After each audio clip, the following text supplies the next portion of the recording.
Olá pessoal, tudo bem com vocês? Me chamo Maxwell Barros, sou presidente do Centro Acadêmico de Direito Professor Ivânia Fausto Gomes e atualmente também vice-presidente da Associação Jurídica e Social do Piauí, a AJUSP Aspirantes. E hoje nós temos a honra de estar aqui com o nosso professor Eduardo Faustino. Professor. Obrigado pelo convite, Maxwell. Estamos aqui à disposição. Professor, para a gente começar um pouco o nosso papo, eu gostaria de saber, para começar o direito criminal, que é a área da sua paixão, de atuação, onde e quando o senhor percebeu que era a sua vocação para a advocacia criminal, professor? Na realidade, eu acho que em qualquer roda de discussão que você estiver, sempre haverá aquele cara cuja tendência é defender aquilo a quem aqui é acusado naquele momento. Vai ter aquele que a tendência é de acusar. Então, essas espécies vão surgindo meio que naturalmente, né? Eu acredito que pelo fato de eu ser filho de políticos numa cidade do interior, era muito comum eu ouvir ali, o seu pai é isso, seu pai é aquilo, sua mãe é isso, é aquilo. E eu já mentalizava normalmente, naturalmente, que não e por que não. Né? E isso foi evoluindo ao longo do tempo e, para te falar a verdade, eu nunca me mentalizei no direito em outra posição que não fosse essa. Né? Se eu não fosse advogado, eu não seria nada por aqui.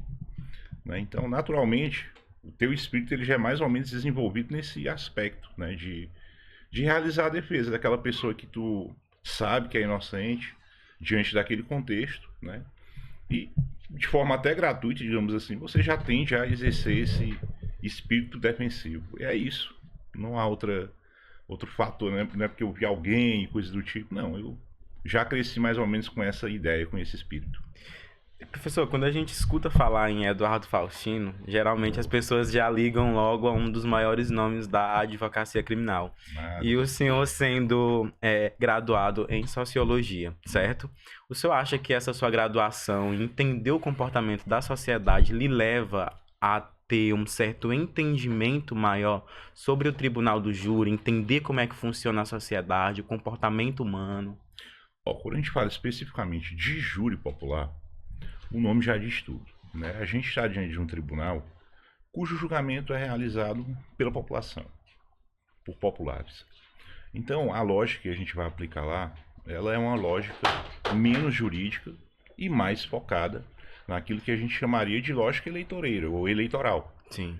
Quer dizer, os critérios que eu vou estabelecer aqui, eles são muito mais irmanados aos critérios que eu busco na justiça eleitoral do que, por exemplo, com os critérios que determinarão ou com a fundamentação de uma decisão judicial. Esses critérios são afastados aqui e entra em cena aqueles critérios que são levados em conta, por exemplo, numa eleição para o poder judiciário, desculpa, para o poder executivo, para o poder legislativo. Entendi, professor. Teve algum caso em específico durante toda a sua atuação que o senhor não conseguiu, assim, tirar da sua cabeça por ser um caso icônico, que Claro, mexeu bastante com o senhor? claro. Ah, sempre há aqueles casos que nos deixam mais, digamos assim, inquietos, né? Sempre há. E isso não é só lá no passado, não. Mesmo hoje, a gente se depara com casos que a gente não consegue visualizar ali de plano um panorama defensivo que possa fluir de uma maneira legal. E isso, uma coisa que é incômoda na advocacia é que quando você verifica esses pontos, né, e você sente aquele compromisso de fidelidade, né, de que o cliente depositou em você confiança e tal, isso é uma coisa que pega muito, porque geralmente você não convive muito bem com isso. Aquela ideia de que diante daquele cenário você não vai conseguir obter, no final das contas, aquele êxito que seria esperado, tal. É um sentimento conflitante, porque a gente sabe que o constituinte deposita na gente aquela esperança, mas há casos que você não visualiza ali uma saída. Então, desde o início até hoje, sempre há casos dessa natureza, onde a gente se depara ali com coisas que aparentemente não há uma solução.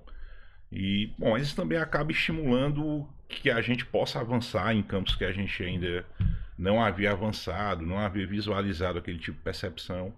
Faz parte do desafio. Mas sempre há casos onde a gente guarda essa inquietude, desde o início até hoje. Eu lembro uma vez eu fiz um júri de um ex-aluno meu e ele foi condenado, né, em 18 anos e 6 meses. Eu acho que eu fiquei mais inquieto, mais angustiado do que o próprio réu, né? Porque ele já preso preventivamente há 3 anos, ele já sabia como lidar com a execução penal e tal.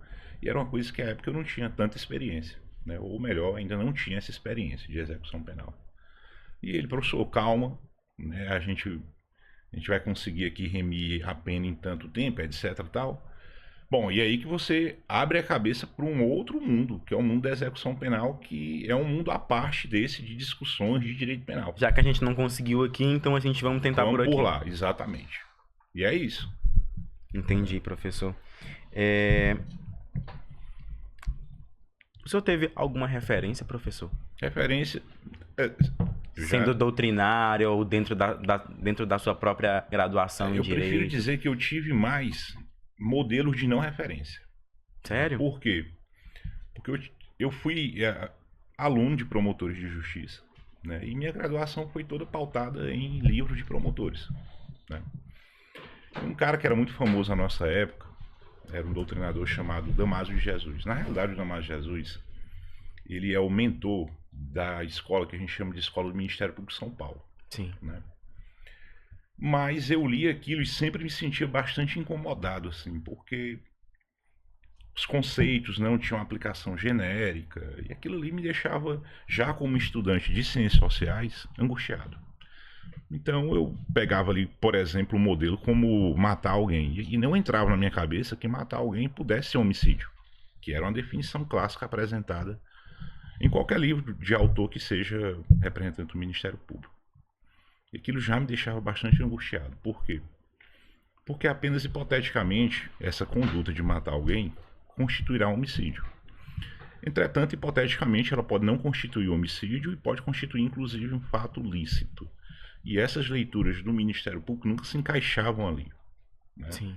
Já ao final do curso, e aí já discutindo com um colega que eu tinha grande afinidade durante a academia, que era o Lucas Villa, né? Ele disse: Eduardo, grande professor Lucas Villa, vai ler esse livro aqui, Eugênio Raul Zaffaroni. E eu já descobri isso no final da graduação, para você ter ideia como há uma limitação muito forte. Sim. Ou você estuda por uma graduação, por uma obra que seja de um promotor, ou praticamente a minha graduação era assim. Beleza, eu conheci o Eugênio Raul Zaffaroni, né? E é outra leitura. Entretanto, ainda havia alguns pontos ali que não me satisfaziam, assim, na ideia de tipicidade conglobante, por exemplo. E foi onde surgiu um outro cara, que é o Miguel Reale Júnior, né? Que é uma leitura que para mim é bem mais fechada, bem mais em conformidade àquilo que a gente vai desenvolver como tese de defesa, né? Também porque é um advogado e é um cara que participou da reforma que introduziu a teoria finalista da ação dentro do direito penal, que foi a Lei 7209, né? A maioria dos autores promotores tende a interpretar o direito penal com um pensamento anterior à reforma da Lei 7209. E aí são poucos os autores onde tu vai buscar essa referência a partir da leitura da Lei 7209. O Miguel Reale Júnior é um deles. Então o senhor enxerga que tem uma grande diferença aí entre o que é ensinado de direito criminal dentro da faculdade e a realidade dentro do plenário do júri? Absurda, assim. Tanto é que se você for perguntar para as pessoas... Não, para as pessoas não, para estudante de direito. Uma vez eu fiz essa pergunta no auditório com 800 estudantes de direito. E eu perguntei se matar alguém era crime. Né? E a resposta foi uníssona: sim, matar alguém é crime. Então percebe que aqui há um grande erro nessa afirmação. Sim. Né? Por quê? Porque primeiro, o fenômeno pode ser absolutamente lícito. Né? Segundo, porque matar alguém pode constituir tantos outros delitos que não crimes contra o patrimônio, que esse conceito não serve para definir homicídio, matar alguém. Então vê que você estuda uma coisa muito mais errada do que correta. Sim. Ok? E aí eu me lembro um pouco das suas aulas, das primeiras aulas, na verdade, suas de processo penal, Sim. onde você já chegou perguntando: matar alguém é crime? Pronto, exatamente para já ter esse nivelamento aí. Perfeito, professor. Bom. E dentro disso, professor, o direito ele é extremamente criticado por haver uma certa seletividade. O senhor acredita, na sua experiência, lógico, que o processo penal ele tem feito um bom papel, ou ele falha mais nessa garantia de direitos fundamentais para a sociedade? Eu não colocaria nem a culpa tanto em si no processo penal, eu colocaria a culpa no direito penal. Por quê? Nós temos, por exemplo, um crime como o estelionato previdenciário, lá do artigo 168A do Código Penal. Eu deixar de recolher as contribuições providenciárias, que eu já fiz a retenção dos meus empregados, e não repassar para a Previdência, isso é um crime. Só que esse crime tem uma causa de extinção da punibilidade bacana, que é o fato de eu simplesmente confessar que cometi esse crime. Então, quem é que comete esse tipo de crime? Logicamente que não é o periférico empregado. Logicamente que é o empresário, né, o não periférico. Um outro crime emblemático, o esbulho possessório, lá do artigo 161, inciso 2, que na realidade é a grilagem de terras, né, a grilagem violenta de terras. É um crime praticado por meio de violência, por meio de ameaça. Entretanto, o patamar punitivo desse crime é de detenção de 1 a 6 meses. O que não enseja sequer a lavratura de uma auto-prisão em flagrante. Então vê que quem grila terra não é quem rouba coisa móvel. São categorias econômicas e sociais distintas, antagônicas, inclusive. Sim. Enquanto tu tem na pena do roubo uma reclusão de 4 a 10 anos, tu tem na pena do esbulho possessório, que basicamente reúne as mesmas elementares do roubo, uma pena de detenção de 1 a 6 meses. Ou seja, no crime do rico, o delito seria de menor potencial ofensivo. No crime do pobre, do periférico, o delito tem um potencial ofensivo absurdo. A leitura, então, se concentra muito mais na seletividade do direito penal do que propriamente do processo penal. Aliás, o processo penal, inclusive, seria aquele mecanismo onde a gente reunindo essa habilidade de direito penal, de processo penal, conseguiria minimizar esse tipo de distorção que é realizada lá dentro do direito penal. Perfeito, professor. A gente entrando dentro um pouco desse papo de seletividade penal, e aí eu gostaria de entrar em um outro assunto com o senhor, referente àquela mega operação que aconteceu no Rio de Janeiro. Sim. Não sei se o senhor sabe, mas eu venho de uma zona aqui de Teresina altamente favelizada, a Zona Norte, moro ali no São Joaquim. E aí eu gostaria de perguntar para o senhor qual é a sua opinião sobre o que aconteceu naquilo ali, aquele número de mortes. Eu, como uma pessoa que veio, né, de uma zona, bem dizer, favelizada, eu enxergo muito a omissão estatal que faz com que pessoas adentrem dentro da criminalidade. Mas eu gostaria de escutar um pouco sobre o que o senhor acha disso tudo. Bom, você falou aí que vem de São Joaquim, né? Eu quando comecei a advogar, eu tinha 6 clientes do São Joaquim. E os caras eram do São Joaquim, assim, porque o São Joaquim, porque foram meus primeiros clientes. Os 6 estão mortos. Estão mortos, desculpe. Esses caras morreram no intervalo, assim, de 4 anos. Ok? Quantos colegas das zonas centrais da cidade já foram baleados, mortos? Eu não tive um colega baleado, morto. Nada. Então vê que quem não está numa zona de vulnerabilidade social não está submetido a esse nível de violência estatal, não está submetido. Já se você está fora dessa zona central, você está inserido nessa zona de violência. Estatisticamente, então, a probabilidade de você ser alvo de uma violência estatal, ela é absurda. O que a gente geralmente coloca assim com a ênfase que eu considero equivocada é o fato de não considerar que tanto numa operação como essa, todos os envolvidos que perderam suas vidas eram pessoas que habitavam zonas periféricas. Eram policiais militares, eram habitantes da favela. Sim. Ok? E em nenhum dos casos a gente teve aqui uma figura como, por exemplo, para a gente pegar aqui um critério, a gente não teve um coronel de justiça, um coronel de polícia que foi morto. A gente não teve um delegado de polícia que foi morto. Quer dizer, quem vai para frente numa operação como essa é sempre a parte vulnerável, seja do sistema de polícia, seja da população em geral. Enquanto a leitura não for aberta com esse prisma, o erro é considerar que há um grupo de pessoas, dentre aqueles que estavam guerrilhando, que está de um lado da população e um grupo que está do outro lado. Não, são as mesmas pessoas, são vizinhos. Né? O policial militar, geralmente, pelas próprias condições econômicas salariais, ele habita também a zona periférica da cidade. Esse cara está em zona de vulnerabilidade. Enquanto a gente não tratar isso como uma luta de classes, a discussão vai ser distorcida. Enquanto o periférico não entender, quando eu digo periférico, eu também coloco aqui o policial, militar, Todas as cabo, pessoas que estão habitando que aquela habitam aquela zona zona ali, que certa. viveram aquela realidade. Enquanto ele não se entender como um mecanismo, né, de instrumento para o controle das classes periféricas, ele vai continuar com a distorção errada daquela situação que ele está inserido. Não como alguém que desenvolve ou que tem controle sobre os critérios de poder, mas como alguém que é controlado. Sim. Então o policial militar ele é tão controlado quanto o favelado. Quando eu digo favelado, logicamente incluindo aquela pessoa que não representando o Estado está envolvido nessa luta de classes. Que no caso ali seriam uns 117 mortos naquela operação. Né? O erro é, os policiais lado do bem. Não, ali os policiais são igualmente controlados por aquelas pessoas que representam as zonas centrais da população e cuja finalidade é se opor a uma outra classe social, que igualmente pode oferecer algum risco. É mais ou menos assim, quando a gente estuda história, a classe burguesa, no início, ela era combatida pela nobreza. Pegou a ideia? Sim. A partir do momento que tu tem um nicho da periferia em ascensão econômica, claro que aquilo representa perigo. Não é? Pela primeira vez se fala em negros com poder. As novelas representam isso de uma maneira ainda tímida, mas...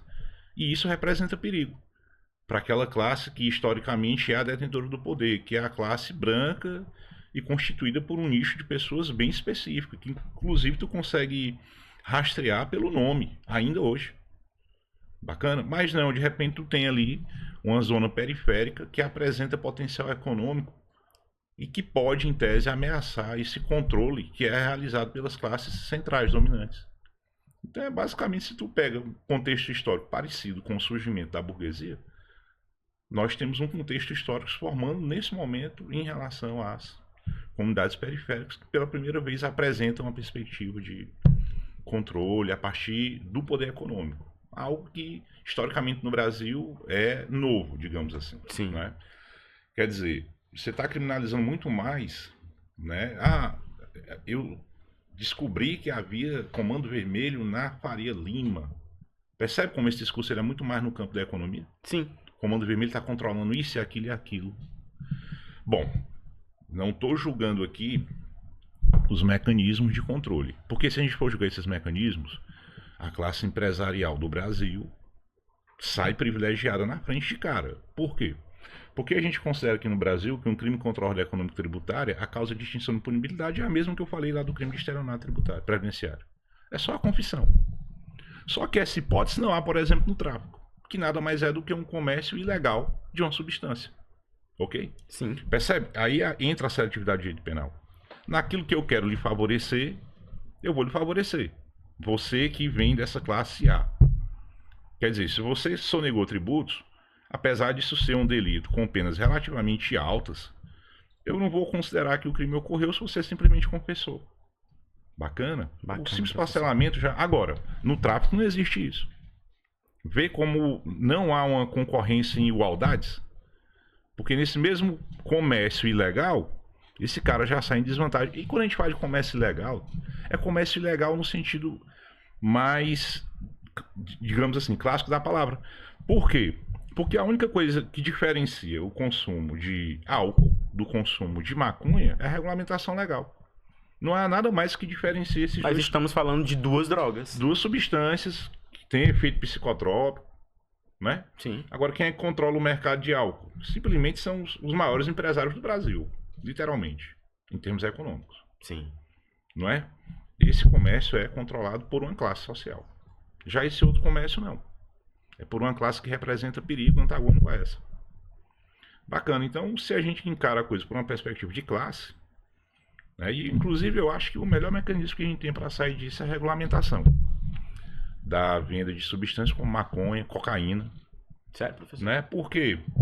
Inclusive, em estudos mostram bastante que o próprio álcool ele chega a ter mais efeitos, como é que eu posso dizer? Em termos de políticas públicas da saúde, do que as outras drogas. Sim. O que a gente gasta com álcool é mais significativo do que a gente gasta na reabilitação de outras drogas. Mas vamos pegar uma droga aqui como a morfina, Maxwell. Morfina é uma droga pesadíssima, com poder, viciante, absurdo, mas que é lícita, ok? O que eu quero dizer pra ti é, Sim. não se mata por morfina. Você vai na farmácia, compra morfina e volta pra casa e usa morfina. Ok? Sim. Bacana. Já se mata por maconha, que é uma droga cujo poder viciante não chega próximo ao da morfina, nem... Qual é a diferença dos dois mercados? Um é legal, outro é ilegal. Enxerga que o simples fato de eu tornar o comércio da maconha legal já aniquilaria esse sem número de mortes que a gente está comentando agora mesmo. Ele já praticamente excluiria essas mortes. Que inclusive eram mortes que não haviam até a década de 90 no Brasil, quando o tráfico ainda não era tão forte, né? Tão florescido como ele é hoje. Não havia mortes em decorrência de comércio de droga, não. Até a década de 90, não.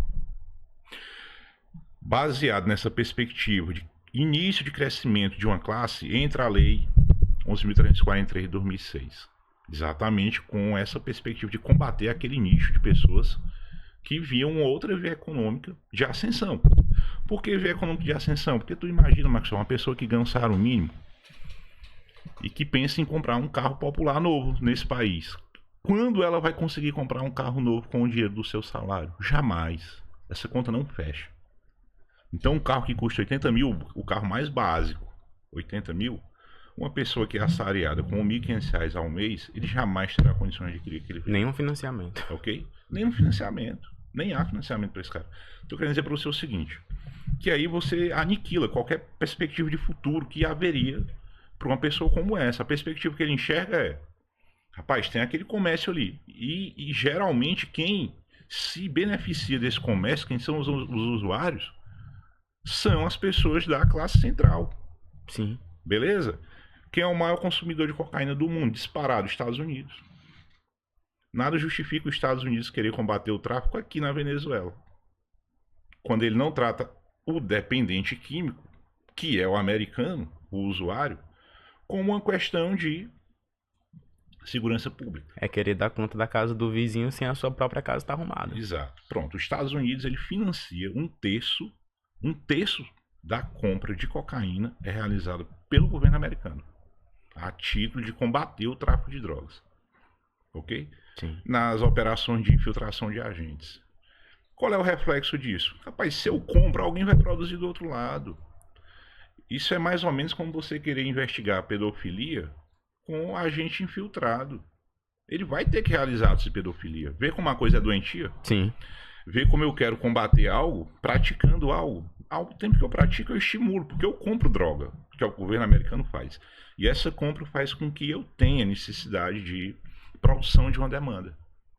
Bacana? Então, assim, é um mecanismo totalmente doentio. E se você imaginar que não tratando do consumo local, eu vou conseguir resolver um tema como esse. Não vai conseguir resolver um tema. Então, o americano ele não considera que o uso de drogas é um problema. Tanto quanto a esse Né? vício, a gente enxerga como falta de políticas públicas, quanto nessa questão que o senhor falou, o simples fato de que o mercado dominante não está sendo de uma via eleita, Sim. vamos assim dizer, quanto de outra não. Exatamente.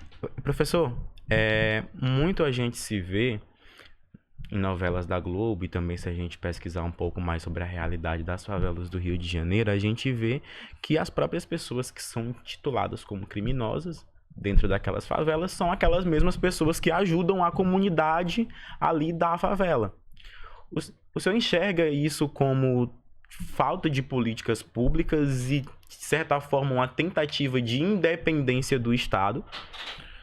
Vamos lá. Historicamente, quando o Estado ele não ocupa uma área do poder, outros grupos ocuparão essa área de poder. Vamos pegar o exemplo do Nordeste com o coronelismo. Sim, Tá bom? perfeito. Se a gente transfere para o Rio de Janeiro, a gente tem um fenômeno, né, das facções, que é um fenômeno que, do ponto de vista da óptica, não é diferente do coronelismo. Inclusive quanto à truculência, quanto à violência.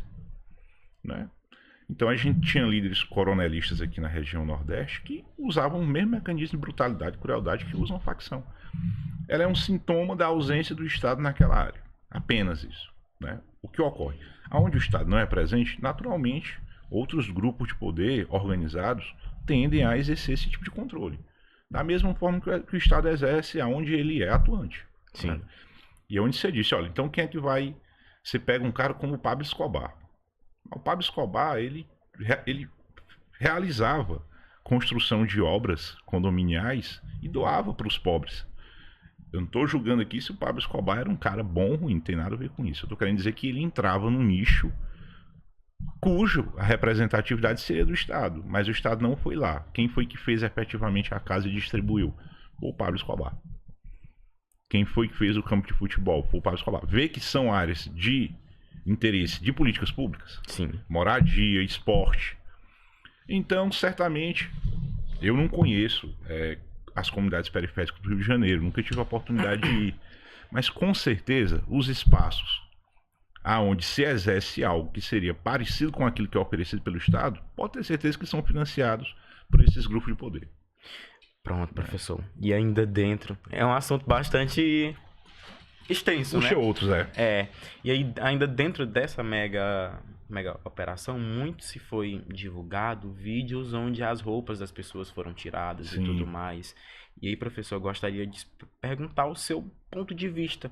Como é que o senhor atua para questionar a validade das provas em um contexto onde a perícia inicial ela pode ter sido negligenciada ou contaminada naquele momento inicial?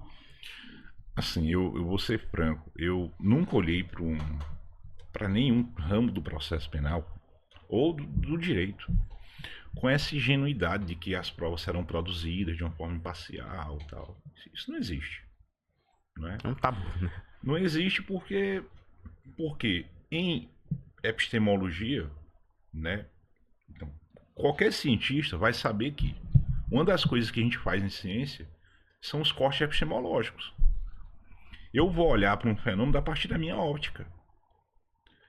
Se eu olho para um fenômeno a partir da óptica estatal, a tendência é que eu tenda a legalizar as ações do Estado e não o contrário. Por isso que quem está falando, o importante é a informação, você sabe que foi formado por uma doutrina do Ministério Público. Você pensa como acusador, aqui é a mesma coisa. Se uma perícia ela é realizada com a perspectiva da legitimidade estatal, ela tende a acobertar os atos do Estado. É por isso Bacana. por isso que em algumas palestras suas que eu já tive o prazer de acompanhar, o senhor já chegou a se pronunciar que o senhor nunca pergunta para um cliente sobre Exato. ele realmente fez isso, ou perguntas desse Exato. tipo. É dentro dessa mesma óptica? Dentro dessa óptica. Porque quem construiu aquela prova, construiu com certo interesse. E esse interesse, ele não é um interesse velado, obscuro, não. É um interesse... Tá claro ali. Eu vou dar um exemplo para ti. Por que impediram a Defensoria Pública de acompanhar as perícias realizadas naquele caso?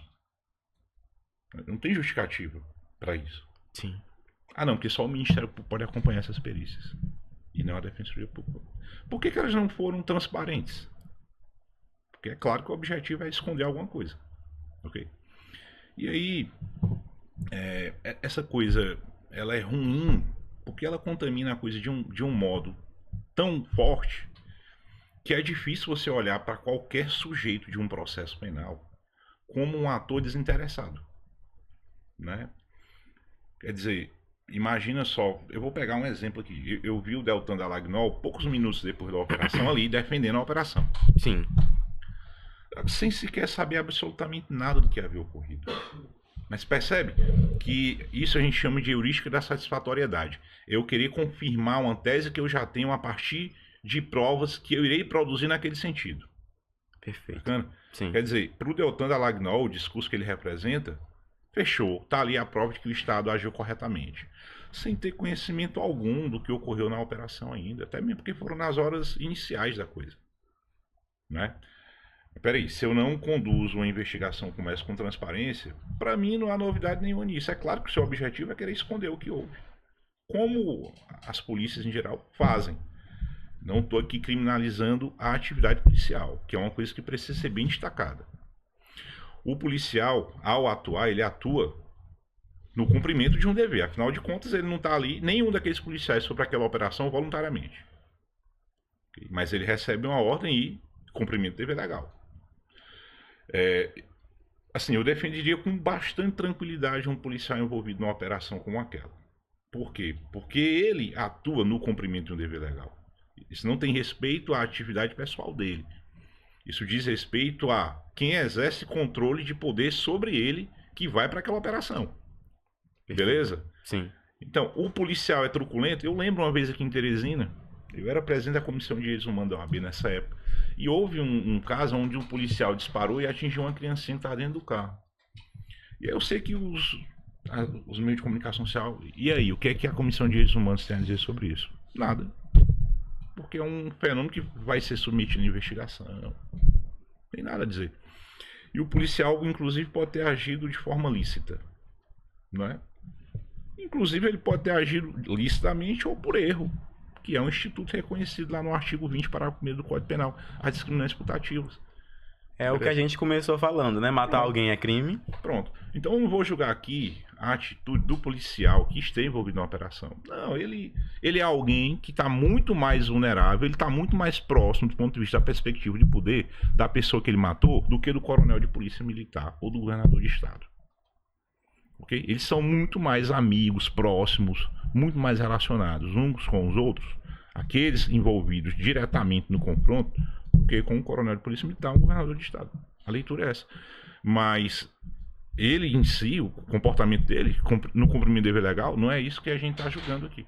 Está julgando a ação estatal. Então, mesmo com esse comprometimento de provas e tudo mais, o senhor continua acreditando que é possível garantir um processo justo, mesmo com esse comprometimento das provas periciais? Max, eu nunca acreditei num processo justo na minha vida. Nunca. Ou você se desdobra para fazer sua parte do lado que você representa, ou não. Porque isso é a base do processo. Né? Entenda que um efeito como a revelia no processo civil, por exemplo, não está pensando em justiça, ao final das contas. Pegou a ideia? Sim. Quer dizer, se eu... Você está tirando uma parte do direito de... Exato.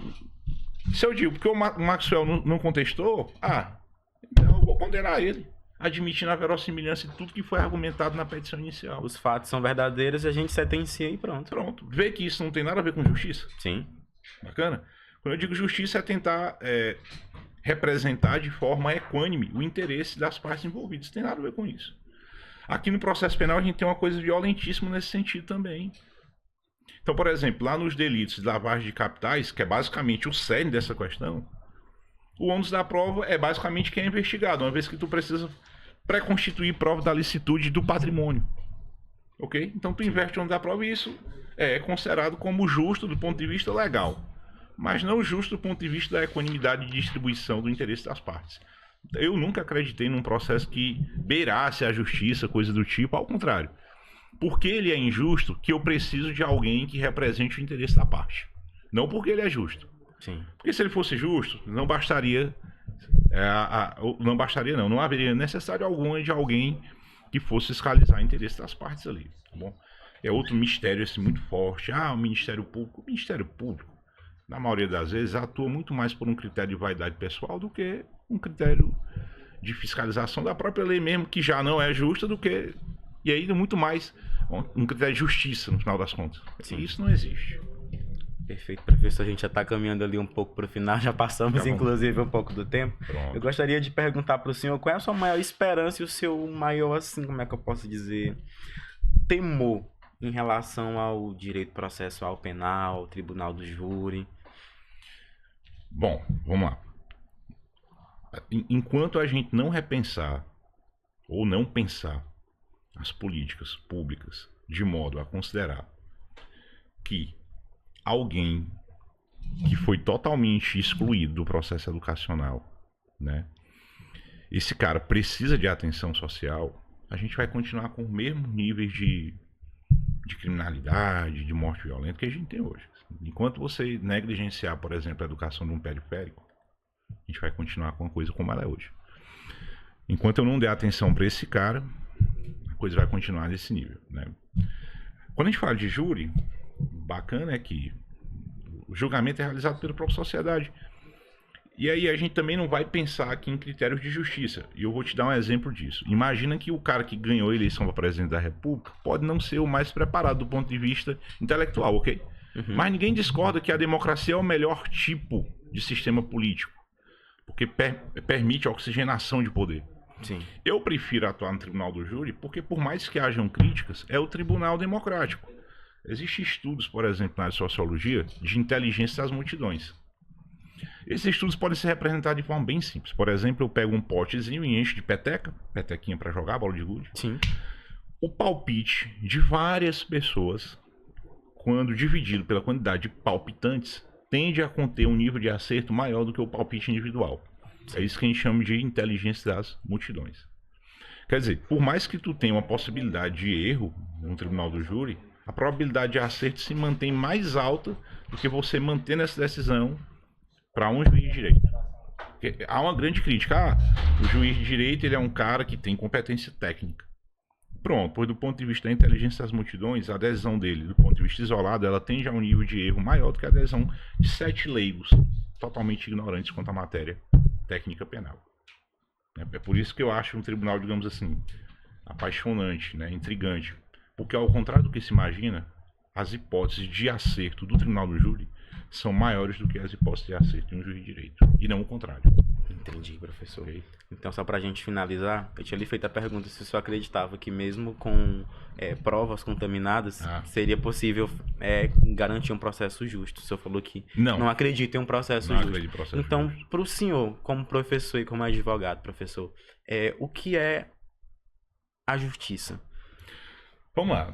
Para as concepções que são colocadas nos livros de filosofia do direito, essa questão toda, existem vários parâmetros. Um parâmetro de justiça é eu exercer aquilo que está previsto na lei. Seria justo? A julgar pelo seletismo penal, não. E pelo positivismo, né? Exato. Quer dizer, se justo é aquilo que está na lei, eu não posso considerar que um esbulho possessório que se pratica exatamente da mesma forma que se pratica um roubo, mas que tem penas absolutamente, infinitamente menores, é um crime diferente do roubo. Mas por que eu considero isso?